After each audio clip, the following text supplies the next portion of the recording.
Wait a minute, hold on a little bit because it requires some time before things will get started.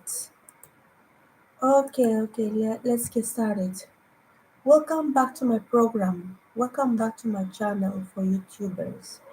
Okay, because of the time, this, whoa, 2:30 a.m.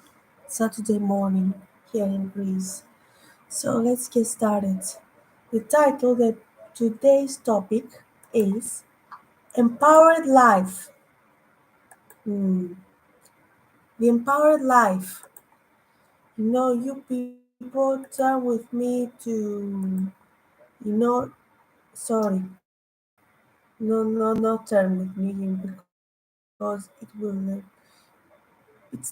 is a little bit big what you are called to read. But anyway, write it down, and when you are less busy, you read. Excuse me. John 1, 1 to 5, and 10 to 18. Those two pieces, two parts, you know, you are called to you are called to go through. You are called to study. So, and that's how we are about to talk about today, tonight. Hmm. So, let's move ahead. Empowered life. You know, somebody called Stuart Berger was a health columnist in the New York Post for a number of years.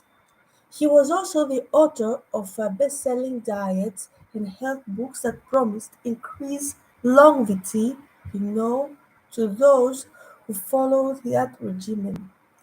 He wrote such books as Forever Young, 20 Years Younger in 20 Weeks, you know, and that Berger renews power diets.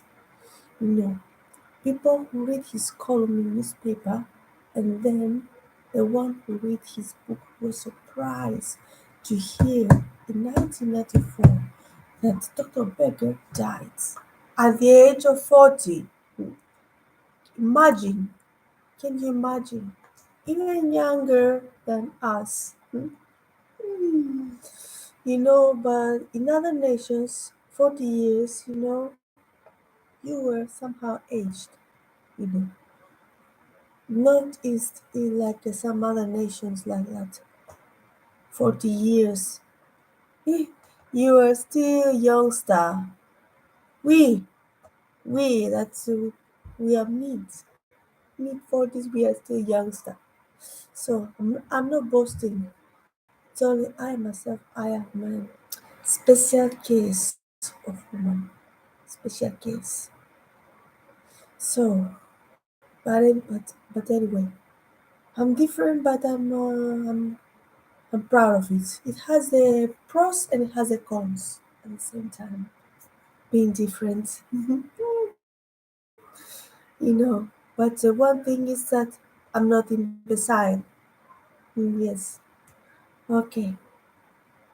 Sorry, I talk a lot about myself, I know, but anyway, hmm, I thought I said, let us be different. Let's move ahead.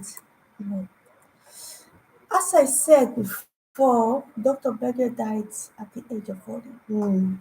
Here it is, I started and I went a little bit off topic. They were especially surprised to read that he weighed 365 pounds, at the time of his death. Yes, it is expected. Nobody knows what he died for. Maybe stroke, maybe it's a heart attack, so maybe it's diabetes. Because obesity is the number one reason of diabetes. Oh, God forbid.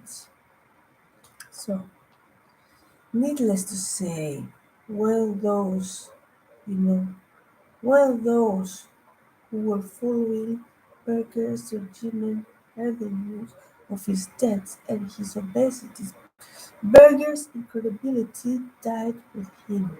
Hmm. Yes, Berger's credibility died with him. Credibility is an issue for all religions. All religions speak of a source of authority, you know. How can we know that is being said is true? How can we know that this church or this preacher is interpreting scripture as it should be interpreted? A bigger question is, how can we know that the Bible is true? So, what reason does a believer have to make a claim? The source of every religion needs credibility. It needs to catch, hold, and grow. Persons with credible witnesses are needed. You know, we are two generations today who had very little knowledge and middle age group are youth who are questioning and older adults who were turned off and disillusioned by religions years ago. Yes, and there are stories of pastors, churches, and other religions, groups who have dropped by ball morally in other ways. There are a lot of folks who are struggling with the credibility issue related to religion. The same was true in Jesus' day. Excuse me. Yes, Jesus' day and following his death and resurrection. Many would not listen to the resurrection news because they could not accept the fact that a Messiah would die, and especially his comfort death on the cross. It is difficult for people who had been taught another thing of all their life to believe that Messiah would die. In their minds, the Messiah would never die. Just Just so today, there are people who refuse to hear the good news of God's love because they all just have problems with the some religion issue in all life situations. Some close to their own mind to God's, and God's love because uh, um, because it doesn't make sense, or they would not just believe they are worthy to be loved. More than other gospel writers, John takes the issues of credibility seriously. He deals with God's coming into the world, not in narrative sense of Matthew and Luke, but in a theological sense. He deals with authority and respect, two issues that had settled in one's mind if religion is to be meaningful. Power is rooted in a respect. Power is a word that speaks of a being inspired, of a being energized. If someone gives you power, you have resources beyond your own. On the other hand, if you don't respect someone, they don't have power over you. Authority is different than respect. A person can have authority over you without being respect. You know, authority does not inspire or energize unless the energy comes from the fear. Laws, rules, and organizational charts define authority. Authority is given, whereas respect is a power that is earned. A parent may have a full authority over the child, but not have the child's respect. A boss may have authority over a worker, but it's not his or her respect. A goal that every parent have boss, every politician, every leader should have authority and respect. Authority without respect robs energy. Authority with respect energize. In Old Testaments, you read about God's authority. Jesus came into the world to earn our respects. No. He came to energize us and empower us. Amen, somebody. You know, that was John's belief. He began with his gospel records, records by nothing in the authority of Jesus. You know, in the beginning was the words, and the word was with God. No, and the word was with God. Yeah, the word was God anyway. He was in the beginning with God. All things came into being through him, and without him, no one thing came into being. What was come into being, in him was life. And the life was the light of all people. The light shines in the darkness, and the darkness did not overcome it. After establishing God's authority in Jesus, John moves in the issue of respect, the issue of empowering God's people. To all who believe in him, who believe in his name, he gave the power to overcome the children of God. Those who received him bowed before him with reverence. They respected him. They were empowered. Amen, somebody. If you're trying, if you're trying to establish credibility for meaningful religion, you will never find all the mind answers you crave. The God who revealed himself in Jesus is far greater than our minds can comprehend. The Word became flesh, you know. Yes, the Word became flesh. God stepped into history in the form of woman. He came not to give us answer for our question. He came to to give himself. Being a Christian is more than just a relationship, you know, than anything else. He giving himself is giving himself to us in Jesus. God gave us the power to become his children. We become heirs of God, as the scripture says. Like in Romans 8, 17. John declares that Jesus came to earth. Excuse me. Jesus came to earth to empower us with God's Spirit, in the highest sense. The highest sense that what religious being all about. It's all about seeing power within life and greater than its own. It's God's power. You know, the Bible and the church speaks of the inner power in different ways. Some of the excuse me, some of the phrases are used in reference to being empowered are being born again, being born of God, being in Christ, or having Christ in me, having faith in Christ. This they, they all refer to inner power of Him. We see illustrated in the New Testament. People experience Jesus in all his inner power in different ways.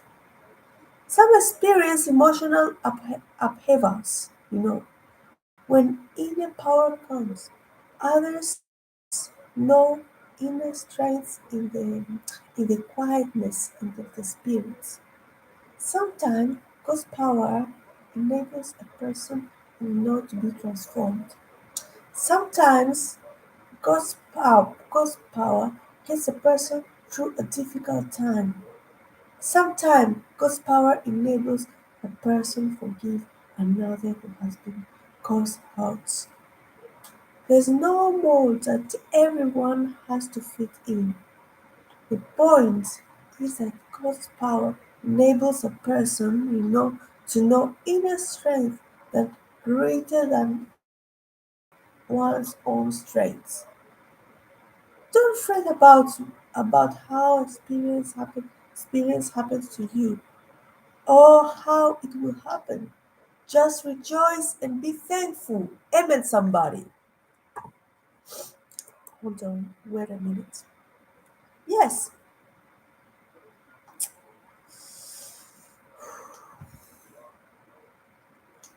through we experience God's empowerment in life in different ways. There are common ingredients that empower people know. This morning, this morning um, I had an idea, you know, we look for common that we have to look for common ingredients. First, there is Jesus focus. Empower people, keep the focus in Jesus. It is not a preacher, not a church, not on another person who professes to be disciple of Jesus. Not in one another's failures, and not even in the Bible. The focus is Jesus. When you study the lives of the first disciplines, you discover that the strength came in the focus was Jesus. Yes. When they changed, when they changed their focus to the sin of others, the Pharisees and the Sadducees sin, all in their own conclusion of fear of the inner power waned. The same happened to us. Hmm. A lot of people get into trouble by comparing the faithfulness with another person. Or, or we do have a lot, thing, a, lo- a lot, how to call it, a lot thing that would disappoint us and we focus on our failure than more than others and more than Jesus' desire to forgive us. Or we allow disappointment to get to us and a blur of focus on Jesus. Empower people have Jesus focus. Yes, have a Jesus focus. Secondly, empower people have a spirit reverence for Jesus. In our language, it is a holy respect, a respect that causes us to yield to Him and His ways. You are aware, you are aware that when Jesus taught His early disciples to pray, that He said earlier in the prayer, the Lord's Prayer, hallowed be thy name, you know, our Father who art in heaven, hallowed be thy name. He taught the disciples to bow before God's reverence as they pray. Yes. Well, I'm going now make a confession. Make a confession. It has to do with applauding in church. No. I was rare. I was rare being taught that one should not applaud in church. I don't feel comfortable doing that myself. I was taught that in that church is God's house. It's God's house and we are entered in the sanctuary. No, that I should be reverent in the spirit. Hi, I've changed my thinking about something as I was taught as a child, but I haven't changed that belief. What we do in God's sanctuary, what we do in God's sanctuary is bow before Him. You know, don't they say, I bow before your throne? Worship, worship is not a performance. It's our heart yelling to God. Excuse me. Our heart. Our heart yielding to God, opening yourself in spirit. Hmm. I've never made an issue out of applauding in sanctuary because others have different ways. In the Psalms, it says to clap our hands before God. I think it's Psalm 47, I think. Yet, I'm concerned about the loss of reverence we have for anything, including God. At one point, we even have a weekly television that was titled Nothing Scares. Fox has nothing to boast about. Hmm. No wonder we have so much killing and we have so much trouble in the land. Hmm. I'm convinced that it's tied to our loss of reverence for God. You know, the picture of God that people have in their mind finally becomes a picture of humanity, what people have. That's true to all religions.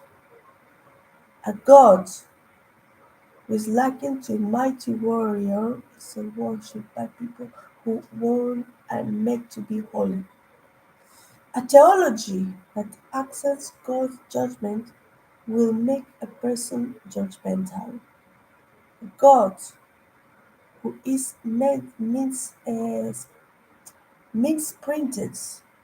Means printed makes a person means printed. The God who is likened to Jesus is worshipped by people to make the life sacred. Amen, somebody. Hmm. So, what's how to say? When you study Jesus' life, you see him bowing before God's reverence. You know, you hear him talking about his Father's Spirit being in him. Just so, when we bow in reverence, we sense the Spirit of God being in our spirit. That verse of I surrender all is said. All to Jesus I surrender. And now feel the sacred flame. Say, I surrender all. I surrender, I surrender all. Oh, to Jesus, oh, to Jesus, I surrender all. I surrender all. My blessed Savior, I surrender all. So that ingredient in empower living to a grace-filled spirit, as a grace-filled spirit, a spirit that recognizes by ourselves that we can't make it. We do well for a time, we stumble and fall. Grace-filled spirits are bound in people who draw from well that never runs dry, the well of God's grace. Grace-filled people are people who don't worry about wherever they deserve God's love. Such people just accept God's love and rejoice. You know, a grace-filled spirit are seen in people who live off God's forgiveness and forgive others. Grace-filled spirit are spirits who accept new beginnings and offers new beginning to others. You know, but notice this: grace-filled people don't take God's love for granted. Yes, hmm, another law we take for granted is God's love. It's wrong. Don't take God's love for granted. I myself, people's I don't even take people's love for granted. I don't take friends for granted. You know, same thing with God. This is this is um, with power many powers of sins we undermine. Yes, we undermine small sins, but small sins I believe have power that we should not undermine. But what can we do? You know, when we have some sins are, you know, are I know and we make big effort to avoid.